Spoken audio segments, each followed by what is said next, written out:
کبھی جنگ نے کسی کو فائدہ نہیں دیا. یہ جو نہیں میرزا، اگر ایک انسان، وہ جو سارے لوگ ہیں بغیر گھر کے ہیں، ایک انسان اگر صرف گھر سے بھی اپنے باہر کھڑا ہو جائے نا، چابی اس کی نہیں ہو، تو اس کا دماغ پہ گھوڑے کھل جاتے ہیں کہ پتہ نہیں چلتا کیا ہوتا ہے نا مائنس.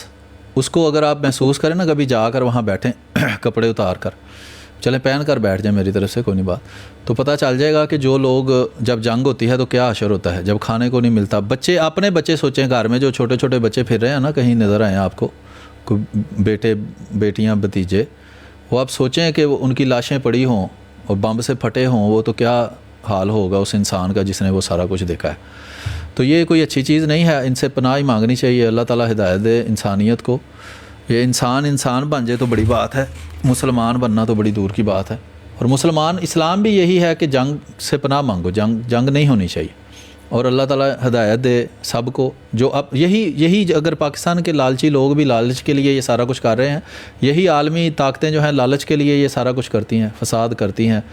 اور پتہ نہیں ایٹم بم جو ہے، اگر اتنا پاکستان میں جتنا مہنگا ان کے پاس ایٹم بم سنبھالنا ہے، اگر وہ عوام کی فلاح و بہبود پر خرچ کیا جائے تو میرا خیال ہے کہ پاکستان کو قرضے لینے کی بھی ضرورت نہ پڑے. تو لیکن یہ انسان ہے، انہوں نے مجھے لگتا ہے ایسے ہی رہنا ہے، اور اللہ ان کو ہدایت دے. تو یہ میں دکھا رہا تھا، یہ ہے فتوحات شام. تو یہ واقعی کی طرف منسوب ہے، اور اس کا ترجمہ کسی نے کیا ہے. یہ بھی بڑی خدمت ہے. یہ دارالترجمہ جو ہے نا، اپنی زبان میں کسی چیز کو ترجمہ کرنا، یہ بھی بڑی زبردست چیز ہے. اور میری نظر میں دارالترجمہ ہونا چاہیے. جو آرگنائزیشن ہے نا، اس کو اس طرح کے کام ضرور کرنے چاہیے. اور یہ جو کرتا ہے وہ بڑی مہربانی ہے اس کی. میں تو شکر گزار ہوں اس کے بندے کا کہ جس نے اس کو اس زبان میں ترجمہ کیا. اور وہ بندہ جو اس کو پڑھتا ہے، اس سے فیض اٹھاتا ہے، اس کو اجر ملتا ہے. اور سب کے لیے وہ جنت کا ایک حصہ موجود ہے جنہوں نے انسانیت کے لیے کچھ بھی کام کیا ہے. تو یہ بہرحال یہ اس کا ٹیکسٹ کہاں ہے، وہ درست ہے نہیں درست، یہ ایک الگ بحث. تبری بھی جو ہے وہ انگریزوں کی لائبریری سے ملی ہے، وہ اصلی ہے نقلی ہے، کوئی کسی کو کھ پتہ نہیں ہے. لیکن جو چیز موجود ہے وہ جس حالت میں ہے، ہم اسی پر جو ہے وہ اپنی گفتگو کی بنیاد رکھتے ہیں. جیسے جیلمی کہتا ہے تبری میں یہ لکھا ہے، ہم کہیں گے کہ بھئی جیلمی صاحب تبری میں یہ بھی لکھا ہے. میں نے آپ کو ویڈیو یہاں جیلمی کی دکھائی تھی کہ وہ محمد بن ابو بکر کو اور یہ جو دوسرے جو تھے فسادی وہاں موجود، ان کو بچانے کے لیے کہتا ہے جی وہ ابن ابی شیبہ میں کوئی روایت موجود نہیں ہے. بھئی میں نے خود اب میں کوئی ایسا انسان نہیں ہوں کہ میں نے ساری زندگی مدرسوں میں گزاری ہے، یہ وہ میں دنیا دار سا بندہ ہوں اور دنیا سیکھی ہے میں نے. اس کا مجھے شوق ہے اپنے گھر سے کہ ہمارے گھر میں نے ساری زندگی اپنے والد صاحب کو کتاب پڑھتے دیکھا ہے، میں نے کبھی ان کو خالی ہاتھ بیٹھے نہیں دیکھا. اور ہماری دیواریں الماریاں کتابوں سے بھری ہوئی تھیں. وہ جو مجھے شوق پڑا ہے ایسے آہستہ آہستہ پڑھتے پڑھ گیا ہے کتاب پڑھنے کا. ویسے پڑھنے کو میں وہ دنیاوی علم ہی پڑھتا تھا، ساتھ اس کا بھی شوق پڑ گیا. مسیح علیہ السلام کی کتابیں پڑھو. یہ مخالفت بڑی زبردست چیز ہے، یہ ایک نعمت ہے. یہ ہمیں مجبور کرتی ہے کہ ہم تحقیق کریں. جو نہیں کرتا وہ اس کی اپنی ہے. اس کی ہر ایک انسان کو اللہ تعالیٰ نے ایک خاص مقصد کے لیے بنایا ہے. جیسے ایک مشین ہے نا، جیسے کار ہے یا گاڑی ہے، موٹر سائیکل ہے، اس میں ہر پرزے کا ایک کام ہے. اسی طرح انسان مختلف کام کرتے ہیں اور مختلف ڈومین میں وہ کام کرتے ہیں، اور ہر ایک کا اپنا اپنا کام ہے وہ کر رہا ہے. لیکن مطالعہ ہر ایک کو کرنا چاہیے، جتنی توفیق اللہ دے اتنی کرنا چاہیے. اس مطالعہ ایسی چیز ہے، اس کا کوئی نعم البدل ہے ہی نہیں. یہ کتاب کا کوئی نعم البدل نہیں ہے. یہ کتاب میں جو علم ملے گا وہ کوئی دنیا کا بندہ آپ کو نہیں دے سکتا، کوئی دے ہی نہیں سکتا. ساری زندگی بھی کوئی بیٹھ کر یہاں میں آپ کو چیزیں بتاؤں گا نا، تو جو آپ نے مطالعہ کرنا ہے وہ کو کبھی میں اس کو برابر آپ کو نہیں کچھ بھی بتا سکتا. اور یہ جو ویڈیوز کا دور ہے نا، کہ میں نے ویڈیو دیکھی جی کوئی چیز سیکھنے کے لیے، مثلا میں کمپیوٹر کا آپ کو بتاتا ہوں کہ کمپیوٹر کے متعلق آپ یوٹیوب دیکھ لیں، 7-7 8-8 گھنٹے کی ویڈیو لوگوں نے بنائی ہوئی ہے. لیکن جو آپ کتاب میں پڑھیں گے نا، وہ آپ کو دنیا کی ساری ویڈیو بھی دیکھ جائیں تو آپ کو نہیں ملے گا. تو اس لیے کتابوں سے جو ہے نا وہ دوستی کریں. اور فری میں کہتا ہوں جنت میں پتہ نہیں کیا ہمیں ملنا ہے اور کیا نہیں ملنا، پتہ نہیں کتابیں ملنی ہیں وہاں کے نہیں ملنی. میں عرض کر رہا ہوں کہ یہ دنیا کی جنت ہے اس بندے کے لیے جو علم حاصل کرنا چاہتا ہے، کتاب. اور آج کا دور جب بلین کے حساب سے یہودیوں کو اللہ تعالیٰ اس کا اجر ضرور دے گا کہ انہوں نے علم کو ہمارے لیے اتنا آسان کر دیا ہے. اور سب نے مل کر، کسی کرسچن نے، عیسائی نے، یہودی نے، جس نے بھی اس میں مدد کی ہے کہ علم کو عام کیا ہے. تو وہ دیکھ لیں آپ کے پاس لاکھوں کے حساب سے کتابیں موجود ہے، علم موجود ہے. تحقیق کرنے کا آسان ترین ذریعہ موجود ہے کہ آپ کو مجھے جیلمی نے غلط بات بتائی، میں نے اس کی تحقیق کی، میں نے اسے غلط پایا. تو ہر بندہ یہ تحقیق کر سکتا ہے. اور جو چیزیں ہیں پبلک پڑی ہوئی ہیں، پبلک اور فری. یعنی کہ اس کے لیے کوئی آپ کی جیب بھی ڈھیلی نہیں ہوگی, آپ بینک اکاؤنٹ بھی خالی نہیں ہوگا, فری میں ساری کتابیں. یہ آرکائیو ورک سے ابھی میں نے گوگل پہ سرچ ماری ہے, یہ آ گیا. ویسے میں کوشش کرتا ہوں اس طرح کی کتابیں جو ہیں وہ ahmadi.org پر بھی اس کا لنک دے دوں, لیکن ایٹ دی اینڈ وہ میں وہاں سے ہی لنک اس کو دیتا ہوں. میں اس ہر چیز, اب بلین کتاب میں نے اپنی ویب سائٹ پر رکھ کے کیا کرنی ہے اس کے اپنے سرور پر, تو وہاں کا لنک میں دے دیتا ہوں, وہ اس میں ایڈ ہو جاتا ہے وہاں. یہ جو ہے نا, یہ اس کے نیچے یہاں ایک لنک ہوتا ہے, یہ دیکھیں شیئر کی آپشن, تو اس میں یہ آئی فریم کا لنک ہوتا ہے. اس کو آئی فریم کو آپ اپنی ویب سائٹ میں ڈال سکتے ہیں, اور ویب سائٹ بھی فری بنائی جا سکتی ہے, کوئی پیسے نہیں لگتے. یہ ورڈ پریس والے اور یہ گوگل والے یہ فری آپ کو وہ دیتے ہیں, وہ اس میں آپ ڈال سکتے ہیں اپنے شوق سے. ایم ٹی اے کی جو ہے نا سٹریم, میں نے وہ پکڑ کر اس کو میں نے فری اس طرح مختلف فورمز پر, بلاگز پر ادھر ادھر ڈالتا رہتا ہوں میں, کہ وہ جو ہر چیز کو بلاک نہیں کیا جا سکتے. پاکستان والے بیوقوف ہیں جو سمجھتے ہیں کہ یہ آنکھیں بند کرنے سے دنیا غائب ہو جائے گی. کسی چیز کو آپ بلاک نہیں کر سکتے, اس کا کوئی نہ کوئی راستہ موجود رہے گا, اور دریا اپنا راستہ بنانا جانتا ہے, وہ اپنا راستہ بنائے گا, اس کو آپ روک نہیں سکتے. یہ بیوقوف ہے جو بندہ کہتا ہے کہ میں دوسرے کی علم کو بند کر کے تو اپنا جادو منتر چلا لوں گا. ہاں, بیوقوف کو بیوقوف بنایا جا سکتا ہے, وہ پہلے ہی بیوقوف ہے, اس کو کوئی اور بنا رہا ہے, آپ بھی بنائیں. لیکن جو باشعور بندہ ہے, جو کچھ سیکھنا چاہتا ہے, تحقیق کر کے, تحقیق کہتے ہیں حق کو ڈھونڈنے کی کوشش. سچ کیا ہے وہ میں نے ماننا ہے, وہ میں نے کسی کی بات نہیں ماننی. ٹھیک ہے جی, جو بات کرتا ہے میں اس کی تحقیق کروں گا, صحیح ہوگی تو مانوں گا, نہیں ہوگی تو نہیں مانوں گا. قیامت والے دن مجھے پھائے لگا دو یا مجھے جہنم میں بھیجو, مجھے کوئی اس چیز کی پرواہ نہیں ہے. میں نے تحقیق کرنی ہے, صحیح ہے تو مانوں گا, نہیں ہوگی تو نہیں مانوں گا. اور یہی مجھ پر فرض ہے کہ میری ہمت, کوشش, عقل, شعور کے مطابق جتنی مجھ میں ہمت ہے میں تحقیق کروں گا. اگر کوئی نہیں کرتا تو یہ وہ ہے جس کے بارے میں اللہ تعالیٰ کہتا ہے تمہیں عقل دے کے بھیجا تھا, تم نے استعمال نہیں کی, چلو جہنم میں. لیکن ایک بندہ کوشش کرتا ہے, جس طرح ہم دوسروں پر حجت تمام کرتے ہیں نا, اپنے اوپر بھی میں نے حجت تمام کرنی ہے کہ میں نے جو ماننا ہے میں نے اس کے بارے میں تحقیق کی ہے. نہیں کی تو میں کہتا ہوں کہ وہ بڑا پکا مومن بھی ہوگا تو اللہ پوچھے گا بھی تم نے تحقیق کے بغیر ہی سارا کچھ ماننا ہے. ایسے ہی وہ کرسچن تحقیق کے بغیر مان رہا ہے کہ یسوع خدا ہے, ہندو مان رہا ہے کہ پتھر خدا ہے, دہریہ مان رہا ہے کہ کچھ بھی نہیں ہے. تو جو تحقیق کرتا ہے اس کے بعد وہ کسی غلط نتیجے پر بھی پہنچتا ہے تو اللہ کے سامنے کہے گا بھی میری عقل شعور جتنا تھا میں نے سوچا سمجھا, نہیں سمجھ آئی, اب مجھے جہنم میں بھیجنا ہے تو بھیجو. اب اس کا کیا, وہ کیا کر سکتا ہے اس سے زیادہ. تو تحقیق کریں, اور اس کا بہت اللہ تعالیٰ نے آپ کو آسان اس وقت کر دیا ہوا ہے تحقیق کرنا. اور جو اب بھی نہیں کرتا تو پھر ٹھیک ہے, اس کی مرضی ہے, پھر بھی وہ نہیں کرتا تو نہ کرے. تو یہ آپ دیکھ سکتے ہیں کہ السلام علیکم میر صاحب. وعلیکم السلام جی, کیا حال ہے؟ ماشاءاللہ کافی دنوں کے بعد آپ کو سننے کو ملے ہیں آپ. شکر ہے جی, ٹھیک ٹھاک. کل نا میں آج چلے دوسرا دن ہو گیا, کل کی بات کر رہا ہوں. تو یہ ایک مولوی صاحب ہیں, کافی بڑے, لمبی لمبی داڑھی ہے ان کی, سارے خیر جانتے ہیں انہیں, وہ پنجابی میں نعتیں پڑھتے ہیں مدینے کے اوپر نا. اچھا جی. تو ختم نبوت کا نعرہ لگا رہے تھے. وہ ایک علی نام کا بابا نہیں, جرمنی میں ہی ہوتا ہے, کبھی وہ شیعہ کہتا ہے, کبھی کہتا ہے میں سنی ہوں, احمدیوں کی براٹوں میں بیٹھتا ہے. آپ کے پاس بھی آتا رہا ہے پہلے, میرے پاس بھی بیٹھتا رہا ہے وہ. تو وہ اوپر گیا تو وہ باتیں ان کو کر رہا تھا, تو اسے وہ مولوی صاحب کہتے ہیں جی یہ تو مرزائی ہے, اور ختم نبوت کے نعرے لگانے لگ گئے. میں نا کال ڈالی اسی ٹائم, مجھے تو نہیں اٹھایا, پھر میں نے نا پھول چھول مارے 2-4, تو پھر مجھے اٹھا لیا. انہوں نے نعت شاید پڑھ لی مولوی صاحب نے. تو پھر میں نے کہا بھائی میں احمدی ہوں تو رسول اللہ صلی اللہ علیہ وسلم کو سب سے پہلے مانتا ہوں, مسلمان ہوں ان کو مان کے, اس کے بعد میں حضرت مسیح موعود کو مانتا ہوں, امام مہدی, اور رسول اللہ صلی اللہ علیہ وسلم کی وجہ سے ہی مانتا ہوں.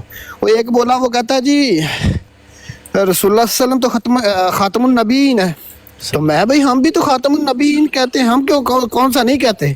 اور نہیں آپ لوگ نہیں کہتے ہو, میں بھی کہتا ہوں, میں جو کہہ رہا ہوں کہ خاتم النبیین کہتے ہیں ہم, میں مانتا ہوں خاتم النبیین ہے.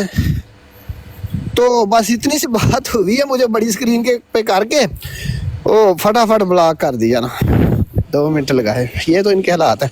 یعنی ہمارے جو احمدی بالکل پڑھے نہیں ہیں نا, ان کو بھی یہ جواب نہیں دے سکتے. آخر اس نے یہی آپشن لگایا کہ مجھے بلاک کر دیا. صحیح ہے. تو ادھر اتنی براڈیں ہیں, اب دوسری براڈ پہ جا کر. السلام علیکم ورحمۃ اللہ وبرکاتہ. سب بھائیوں جی, میر صاحب خیریت سے ہیں؟ شکر اللہ کا, آپ سنائیں ٹھیک ہے جی, شکر الحمدللہ. محمود بھائی تو ویسے فون کر لیندے نا, ਤੇ ਅੱਜ ਇਹਨਾਂ ਨਹੀਂ ਫੋਨ ਕਰਕੇ ਦੱਸਿਆ ਮੈਨੂੰ